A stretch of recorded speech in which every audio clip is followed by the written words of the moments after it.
السلام علیکم. در نوار با خبر و رویدادهایی که در دام امروز در حدود کشور روی دادند، بخش خبری پیام روز در استودیو با شما جهانگیر صابرов.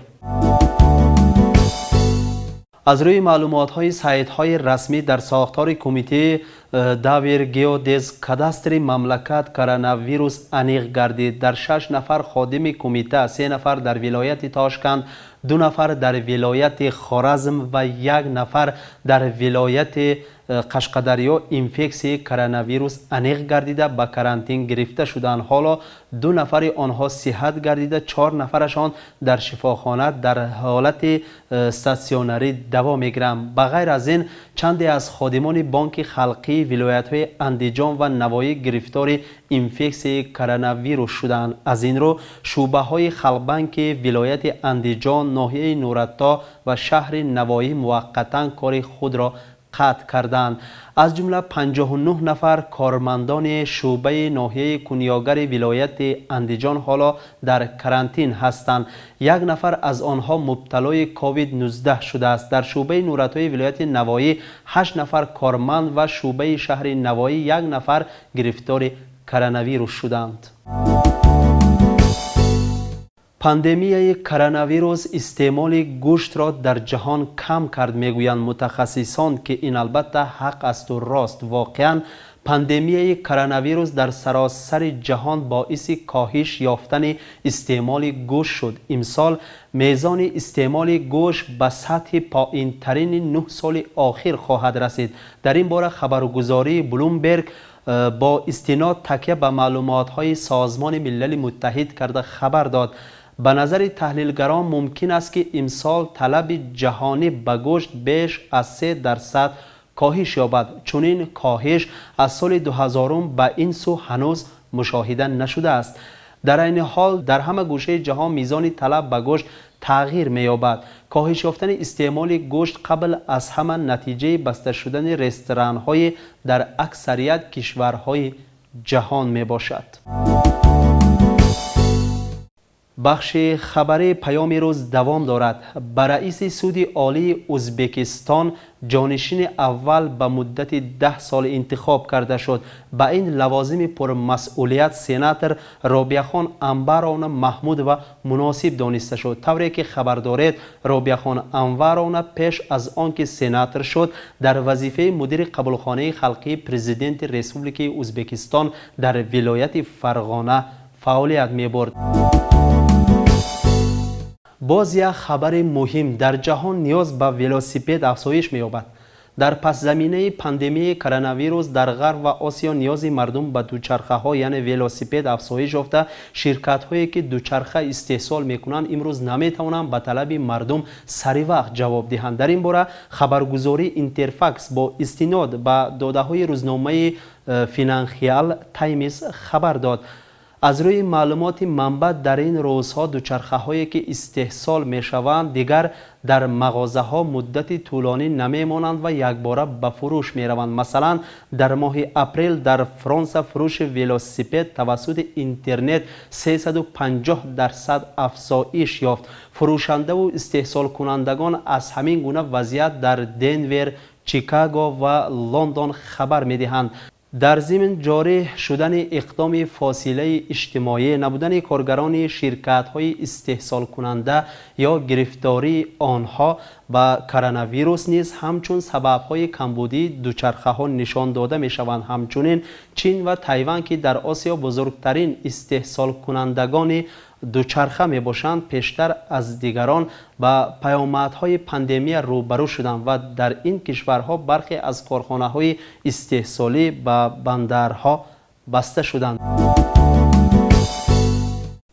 بخش خبری پیام روز دوام دارد. از روی معلومات متخصصان روزهای 13 و 15 ایول سال جاری در حدودهای کوهی کشور آفتابیمان خف آمدن سیل وجود دارد. امروز یعنی روز 14 ایول در محله قاوه ولایت نمنگان آبخیزی به وجود آمد، یعنی سیل آمد که نوارهای آن در شبکه‌های اجتماعی پهن گردید.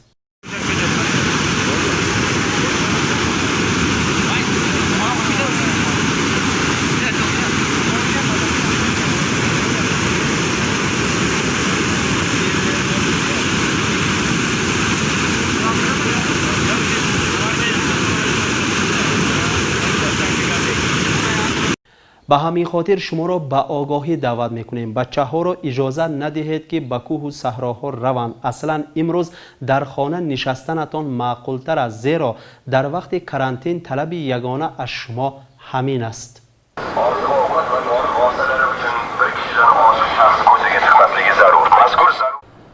در ازبکستان محدودیت کرانتین پرقوت گردید. اکنون به بی‌پروایی حق نداریم. دیگر حق نداریم که به قاعده‌های کرانتین رعایت نکرده به کوچه بی مقصد و بی نقاب طبی برایم.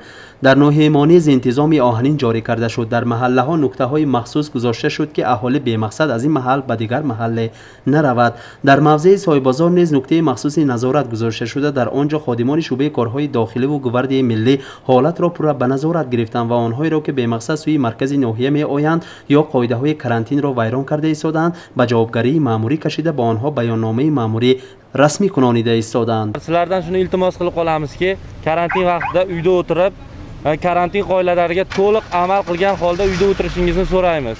هر یک حرکت مسئولان جانبازی های خادمان گواردی ملی و شعبه کارهای داخلی و تلویزیون سوخت به منفعت شما همدیاران عزیز نگرانده شده است.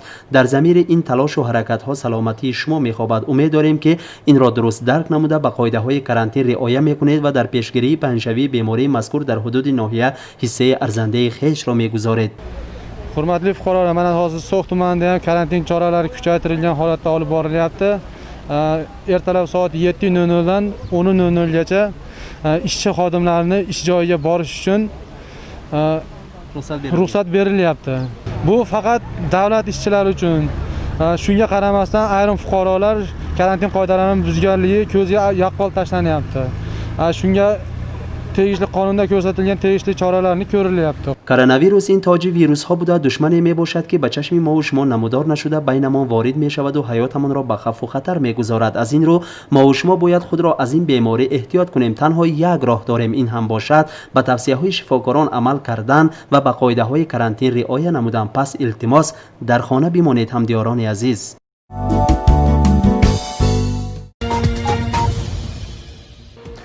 Farg'ona viloyatining So'x tumanida xalq manfaati va yurt obodligi yo'lida keng ko'lamli ishlar olib borilmoqda. Xususan aholi dard va muammolarni o'rganib, imkon qadar o'z joyida bartaraf etish masalasiga alohida e'tibor qaratilyapti. Bugun tumanda elektr energiyasi ta'minoti bilan bog'liq muammolarni bartaraf etish choralari jadallik bilan olib borilmoqda. Mavzuni jamoatchi muxbirimiz Jahongir Sobirov davom ettiradi. Olis sug'ta elektr energiyasi ta'minoti bilan bog'liq muammolarni bartaraf etish maqsadida tumanga bir oy ichida umumiy qiymati 8 milliard so'mdan ortiq bo'lgan elektr jihozlari va qurilmalari olib kelindi. Shu bois mahallalardagi eski va almisoqdan qolgan simyog'ochlar bosqich yangi zamonaviy temir beton tayanchlari bilan almashtirilmoqda. Yangi transformatorlar o'rnatilib, elektr tarmoqlari tortilmoqda. 600 dan ortiq temir beton tayanch olib keldik, o'rnatildik. 24 ta transformator punkt, har xil turdagi transformator punkt olib kelib o'rnatildi. Tumandagi chekka qishloqlar, xususan 3-sektor hududida sal shamol tursa transformatorning buzilishi va atrofni og'ir yukdek bosadigan zimziyo qorong'ulik aholining haqli ravishda e'tiroziga sabab bo'lib kelayotgan edi. Bu muammolarni bartaraf etish maqsadida tumanda qo'shimcha stansiya qurib foydalanishga topshirildi. Eng muhimi, pandemiya davrida ham aholi muammolarini bartaraf etish maqsadida So'x tumanida amalga oshirilayotgan ishlar anklav hududida istiqomat qilayotgan vatandoshlarimizning bugungi islohotlardan rozi bo'lib yashashlarida muhim ahamiyat kasb etmoqda. So'x tumanidagi Qizilqiyoq mahalla fuqarolar yig'ini hududida bunyod etilgan NIM stansiyaning qurilishi uchun davlat tomonidan 5 milliard so'm mablag' ajratilgan va mazkur NIM stansiya tumandagi 3-sektor hududida joylashgan 5 ta mahalla fuqarolar yig'iniga xizmat qiladi. Muhtaram Prezidentimizning Farg'ona viloyatiga tashrif etib bergan topshiriqlarga asosan korxonamiz tomonidan So'x tumanidagi aholi iste'molchilarini hamda tadbirkor subyektlarini elektr ta'minotini tubdan yaxshilash maqsadida mana hozir ko'rib turganingizdek quvvati 2,5 ming kW bo'lgan transformator punktdan iborat NIM stansiyani qurib bitkazdik. So'xda hayot o'zgarmoqda. Odamlarning yuz ko'zlarida hayotdan rozilik alomatlari barq urmoqda. Zero aholini qiynab kelayotgan muammolar bosqich hal etilib, imkoniyatlar ko'lami tobora kengaymoqda. Xususan, yangi yerlarni o'zlashtirish, suv yetib bormagan manzillarni obi hayot bilan ta'minlash, ichki yo'llarni betonlash yoki asfaltlash ishlari jadal sur'atlar bilan olib borilmoqda. Tuman hokimligining ma'lumotlariga ko'ra, 2023-yilga qadar tumanni ijtimoiy iqtisodiy rivojlantirish ishlari yakuniga yetib, tumandagi 29 ta mahalla muxtalif qarorlar yig'inidagi mavjud muammolar to'liq bartaraf etilishi ko'zda tutilmoqda. Jahongir Sobirov, Faridun Parpiyev, So'x tumanidan maxsus. در ازبکستان شماره آنهایی که گرفتار بیماری کرونا شدن روز از روز می افزاید. از این رو همدیاران عزیز به قاعده های کرانتین رعایت کرده به توصیه های شفاکاران عمل نموده اگر ضرورت نباشد به کوچه نبرای، زیرا هیچ کس به پیدا نشدن بیماری در ناحیه سوخ کفالت نمی دهد. این بود خبرهای مهمترین روز که ما تقدیم شما کردیم. در خانه بمانید اما برنامه های تلویزیون سوخ را ترک نکنید.